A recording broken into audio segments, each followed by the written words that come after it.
اعوذ باللہ من الشیطان الرجیم، بسم اللہ الرحمن الرحیم۔ السلام علیکم ویورز، کیسے ہیں؟ امید کرتی ہوں آپ سب خیریت سے ہوں گے۔ تو ویورز، آج ہم بات کریں گے ایک شہید کے خون کی کتنی بڑی فضیلت ہے۔ تو ویورز، اس سے پہلے کہ میں شہادت کا بیان شروع کروں، میری دو باتیں غور سے سنیں۔ پہلی بات یہ ہے کہ جب شہید کے خون کا پہلا قطرہ زمین پر گرتا ہے تو اس سے دیدار الہی نصیب ہوتا ہے، اور دوسری بات یہ ہے کہ شہید کے جسم پر کسی قسم کا بھی زخم آئے تو اسے قطعاً کوئی تکلیف نہیں ہوتی۔ ایک شخص نے علامہ جلال الدین سیوطی رحمۃ اللہ علیہ سے سوال کیا، عقل تسلیم نہیں کرتی کہ جسم کٹ جائے اور تکلیف نہ ہو۔ جب بھی جسم کاٹا جائے گا درد اور تکلیف تو ضرور ہوگی۔ آپ نے اس کو قرآن کریم سے سورہ یوسف کا بیان سنایا۔ مصر کی عورتیں زلیخا کے گھر مہمان ہیں اور کھانا کھانے کے بعد زلیخا کو تانے دے رہی ہیں، تو شہزادی اور یوسف بردہ غلام ہے، اس پر عاشق ہو گئی۔ زلیخا نے کہا، اگر تم میرے یوسف کو ایک نظر دیکھ لو تو پھر کبھی تاہن میں زبان نہ کھول سکو گی۔ عورتوں نے کہا، آج ہم یوسف کو دیکھنا چاہتی ہیں۔ زلیخا نے یوسف علیہ السلام کی خدمت میں عرض کیا۔ حضرت یوسف علیہ السلام تشریف لائے۔ جب ان کی نگاہیں یوسف علیہ السلام کے چہرے پر پڑیں تو قرآن کریم فرماتا ہے، پارہ نمبر 2 رکوع نمبر 14 میں آتا ہے، جب عورتوں نے یوسف کو دیکھا اس کی بڑائی بولنے لگی اور اپنے ہاتھ کاٹ لیے اور بولی، اللہ کو پاکی ہے، یہ تو جن سے بشر سے نہیں، یہ تو نہیں مگر معزز فرشتہ۔ مصر کی عورتوں نے اپنے ہاتھ کاٹ لیے اور انہیں قطعاً کوئی تکلیف نہ ہوئی، حالانکہ ہاتھ کاٹ رہے ہیں۔ وجہ یہ تھی کہ سامنے یوسف علیہ السلام موجود تھے اور یوسف علیہ السلام کے جمال میں اس قدر میل تھی کہ جسم کٹ گیا اور کوئی تکلیف نہ ہوئی۔ آپ اندازہ فرمائیں، یوسف سامنے ہو تو تکلیف نہ ہو، اور اگر خالق یوسف سامنے ہو تو درد کیسے ہو سکتا ہے۔ جب شہید کے جسم پر دشمن کی تلوار چلتی ہے تو دیدار الہی نصیب ہو جاتا ہے۔ یہی وجہ ہے کہ شہید کو زخموں کی درد نہیں ہوتی۔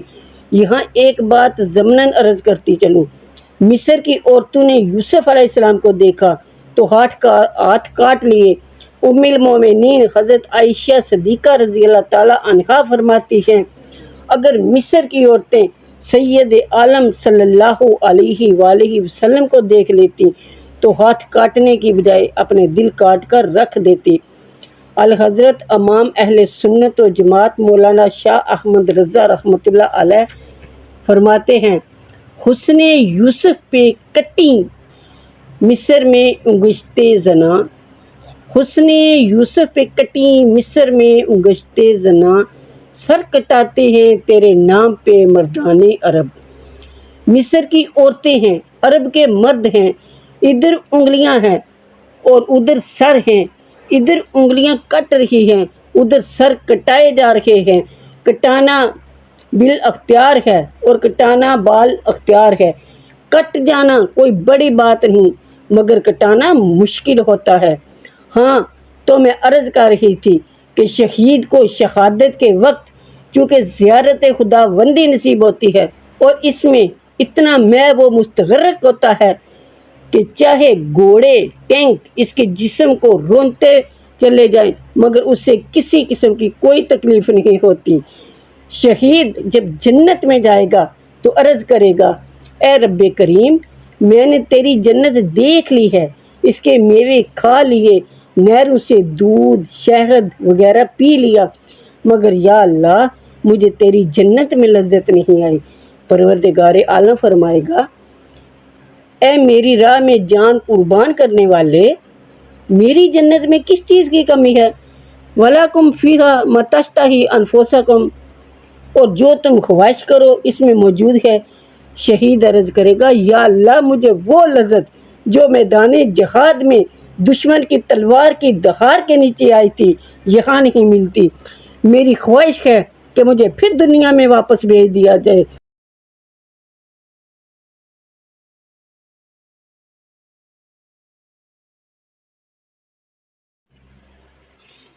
پھر میدان جہاد ہو جو دشمن کی تلوار ہو، اور میری گردن میرا جسم ہو اور دشمن کے گھوڑے، پھر تیری راہ میں اقتالو قتل کیا جاؤں، ثم احیا پھر زندہ کیا جاؤں، ثم اقتالو پھر قتل کیا جاؤں، یہ عمل مجھے تیری جنت سے زیادہ پیارا ہے۔